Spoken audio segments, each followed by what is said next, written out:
This is Tech Talk with Bwana, episode 291. Goodbye, 2G GSM. Goodbye.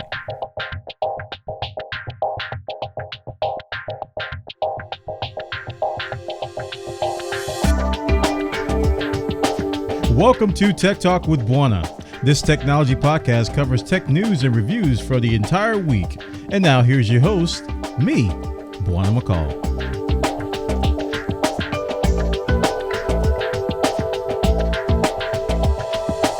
Greetings, folks, and welcome to episode 291 of Tech Talk with Bwana. We got a great show lined up for you. We got 5 stories to talk about today, and I hope everybody enjoyed their Thursday morning so far, Thursday afternoon, whatever time it is that you may be hearing this particular podcast that we record every Thursday now, on top of our other podcast, Game Chat with Bwana, which we record on Thursday.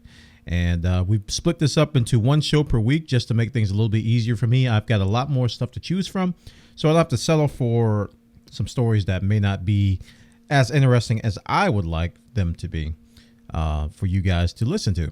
Exciting news on the video front. I hope you guys are enjoying our new stuff that we're putting up on YouTube and on Twitch. We're uploading video formats of this show as well as Game Chat with Bwana, so you're getting a video feed of this particular audio show, which is basically just showing you the articles and giving you some timestamps and stuff like that to make it a little bit easier. So if those of you, excuse me, those of you who use video as audio, this one's for you.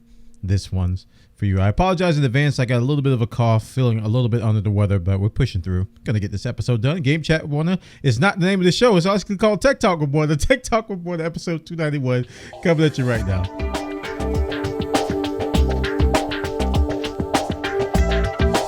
And for our first story, we're going to talk about the gaming company, but not necessarily the game that they're involved with, but their user base. Clash of Clans maker Supercell was hacked, and 1 million accounts have been compromised, according to this article over on VentureBeat.com.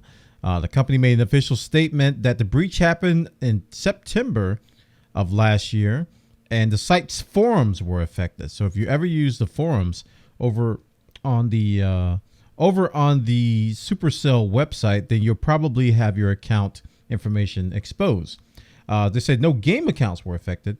And that's good to know because I do play this game on my mobile device. I don't play it that much, but I did try it at least, but I never used their forums. The company has asked users to change their passwords as soon as possible. And it says, we also strongly advise you to change the password in any other systems you are using with the same login. As a general guideline, matching credentials should not be used on multiple sites. And this is becoming an all too common thing. I mean, there was a time when these types of stories would shock us and be like, "Whoa, no, it's been hacked." And, you know, we would scramble to change our passwords and blah. But now it's like the norm, man. It's like we get at least one of these that affect us every like 2 or 3 months. I mean, overall, there's probably a lot higher frequency, but in terms of what affects you and what affects myself, you know, the frequency is getting higher. And that's kind of sad that we have to deal with this. Thankfully, sites like LastPass and other and KeyPass and other programs out there like that allow you to generate and to manage multiple websites and passwords, because a lot of people are tempted to just use the same password everywhere. And that's how breaches happen. That's how people get their information stolen. That's how accounts get stolen, so on and so forth. And I highly recommend using two-factor on any site that has it. Most forum sites don't have two-factor though. But forum sites are kind of a little, I would say they're a little bit harmless depending on the site, unless you share that password with other sites out there. Like this article says, don't use the same password across multiple sites. And it's something that we're slowly getting better at as an overall internet community, but there's still a lot of people who still do it. Check it out, guys, over on VentureBeat.com. Clash of Clans maker Supercell hacked. 1 million users hacked this past September on their forum website. And while we're on the topic of hacking and getting pwned, as they say in the hacker community, I'm just joking, but this is the title over on bleepingcomputer.com about this latest exploit, which is kind of scary. Intel CPUs can be pwned via USB port and a debugging interface. And again, this is over on, This is over on bleepingcomputer.com. And apparently you can hack someone's system or essentially take control of a target computer by using a USB debugging interface. The debugging interface is called JTAG or Joint Test Action Group. It's a debugging framework that's been included for many years in Intel chipsets. Now, this is a common thing, but it's usually disabled by the hardware providers. The problem here is that you can re-enable this interface via the BIOS. So if the BIOS is not password protected, a malicious person can go in and they can re-enable this particular interface. But on top of that, here's another thing that may make you feel a little bit better. They need a special code. Attackers who are trying to access these machines, they need a special code issued by Intel. But the thing is that this code can be obtained by other means. They can actually go online and try to figure out. Let me just read what they say here. A determined an attacker can acquire the code from a device acquisition documents. For example, if you order a number of laptops with U-series CPUs for your company, the bad guys interfere with the purchasing process, activate DCI at any time via BIOS or with special activation code on a target system, and all the testing is successfully passed. Then an insider with the malicious USB device, again, it's a lot of stuff going on, plugs in the device into one of these laptops at the company and gets full access while nobody is watching. So that's a lot of scenario stuff. That's a lot of things. That's like some Ocean's 11 type stuff that has to happen. There's a lot of things that got to go on inside the company, but it is kind of troubling that this thing can be re-enabled if you have the code. So hopefully Intel will address this and they won't ship with this particular USB debugging interface enabled. Like I said, most companies out there they disable this stuff so that this kind of stuff can happen. Even though a lot of stuff got to go wrong for the attacker, this is still kind of a substantial exploit. Check it out, guys. Over on bleepingcomputer.com, Intel CPUs can be pwned via USB port and debugging interface, but it requires a lot of things to go their way, and there has to be an elaborate scheme, if you will, to get inside and actually make this possible. But check it out anyway. And for our next story, we're going to talk about Netflix, and Netflix is it's been under a little bit of a scrutiny lately. A lot of people are, including myself, was a little bit upset with Netflix because they were removing a lot of titles from their library in order to make room, and not necessarily make room, but it's sort of a business shift. They're producing a lot of original content now. You may have heard of shows like Daredevil, Luke Cage, Stranger Things, just to name a few of the Netflix original shows that have been a big hit online.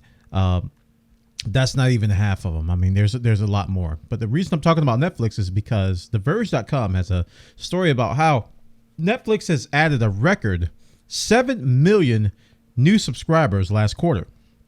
So this is crazy. Last year, this time, they added 5.59 million. So it's been a substantial growth.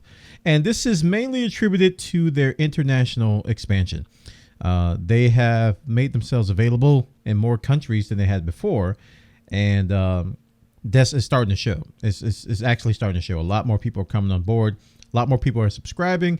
And the fact that Netflix can get out there in more countries means more money for them. Their stock recently hit an all-time high of $133 per share. So while this is good news for Netflix, I'm still a little bit concerned about their future. Netflix was my bread and butter to go watch movies. Not necessarily new movies, but movies that I, watched growing up, or older movies that I hadn't seen before. And the more I use Netflix, it's just that the more of these titles are being removed. And this is something that they're consciously doing. They're not renewing a lot of their agreements for a lot of shows and a lot of movies that they had before. And they're focusing more on their original stuff, which I said earlier is really, really good stuff. It's really good. But I don't know if it's enough to keep me paying my subscription. Because like I said, I like to watch older movies over and over again. I like to go back and watch stuff. And there have been times where I go back and try to watch a movie and it was on Netflix before and now it's not on there anymore. Oh, but there's Stranger Things, there's Luke Cage, there's Daredevil. All these things are showcased, but a lot of the things that I originally got Netflix for aren't there anymore. So I'm still a little bit concerned if Netflix's, the Netflix production company, I guess you can call them, that they're trying to be now. I'm a little bit concerned if that is going to be feasible in the long term, because as it stands, after you watch Luke Cage, after you watch Stranger Things, there's not a whole lot to fall back on after you go through all the originals. Granted, there's a lot of choices. It's not just those two or those three that I just named. But still, these originals, while they are high quality to some people, some of them may not appease to a lot of people. And I think the reason why Netflix has so many people to begin with is because of the backlog, because of the catalog. And TV shows that people, want to binge on that they missed during the regular season. They want to go back and watch the entire season. Competing with people like Amazon and Hulu and just a bunch of other people. Sling TV is now offering content as well. It's going to be a little bit rough for them to keep people if they just rely on originals. So it's just a little bit of concern for me. It's not doom or gloom or anything. But at the same time, it does show that Netflix is switching focus. The international crowd is getting on board now, so they're seeing a big spike in numbers. But will this be sustained? That's my point. Check it out, guys. Over on TheVerge.com, they got the details. Netflix added a record 7 million new subscribers last quarter. But is this growth going to continue? And for our next story, we're going to come from the extremely ironic department of our irony. Microsoft dropped support for Minecraft on Windows Phone.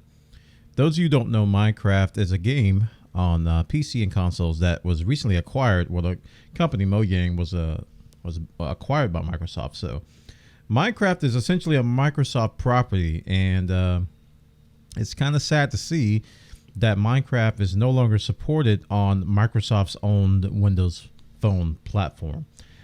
This comes by way of Engadget, which was first found by, I believe, on Ars Technica. While the game's development continues apace, Redmond is essentially admitting that even with a massive player base, the Venn diagram between Windows Phone users and Minecraft fans has too little overlap to be worth the effort. Now, there are Android and iOS versions of Minecraft Pocket Edition, and there also is a Windows 10 version, a Universal Edition, which is based on that Pocket Edition, which is going to be working on HoloLens and other platforms. So Microsoft isn't giving up. They aren't giving up on Minecraft per se. But the Windows Phone platform, if you are a big user and a big proponent of Windows Phone, and I have seen the platform and I was interested in it, it's got to be frustrating to see this. I think a lot of Windows Phone users clamor for support from other companies to put their apps on there. But when you see Microsoft not port their probably their best-selling game in a long time, mobile game as well, to their own platform, then it's got to be very discouraging. I'm kind of sad for the Windows Phone users out there. And I guarantee you that those of them who see this article or read about it and know what Minecraft is probably will not consider another Windows Phone in the future. Probably going to be going to Android or iOS. It's really sad. Really, really sad to see that that the platform, excuse me, the platform of Windows Phone is stagnating so badly that Microsoft can't even get Minecraft, can't even justify porting or keeping a Minecraft version on Windows Phone. Very, very sad. Check it out, guys. Over on Engadget.com, they got the details. Minecraft dropped support for Minecraft on their own platform on Windows Phone. And for our final story, we're going to talk about AT&T and the original iPhone. I don't know if you guys remember when the original iPhone came out. A lot of people were kind of upset that it didn't support 3G. You guys remember the 3G days? Now we're talking about like 4G and 5G. But back then we were talking about 3G. And the original iPhone worked on 2G. AT&T, according to this article over on Engadget, they're going to no longer support the 2G GSM network. And your AT&T your original iPhone will not work on AT&T due to this change. According to this article, it says, as promised way back in 2012, the carrier has confirmed that it shut down 2G services on January 1st, 2017. If your phone only makes GSM calls and uses Edge for data, you're stuck.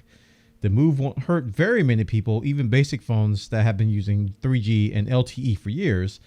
But it's hard not to shed a little tear for a technology that had been around for so long. And it brings back memories, man, because, again, a lot of people ding the original iPhone, for not supporting 3G. It was on 2G, which was a slower network at the time. And I just remember this so well. But sad to see you go.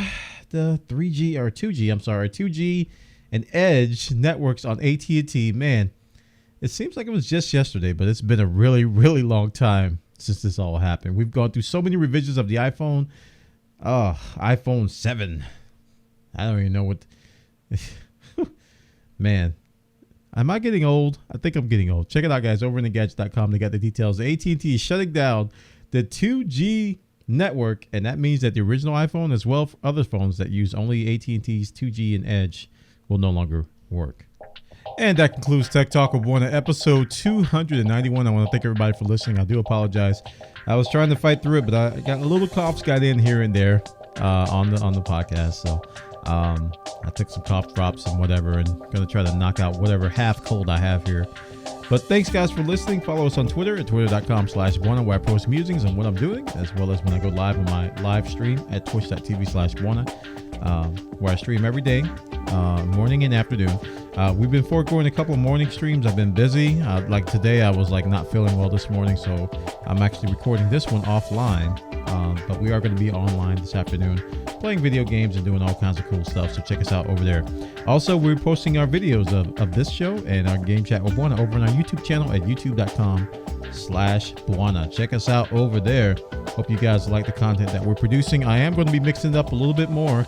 The plan for 2017 is not only to produce podcasts on the YouTube, but also to bring back other types of videos that you guys know and love so well on our video front. All right, guys, take care. Have a great day. I'll see you all next week for Game Chat with Bwana on Tuesday and Tech Talk with Bwana on next Thursday. You guys are the best. Take care. Have a great day, and I'll see you next time.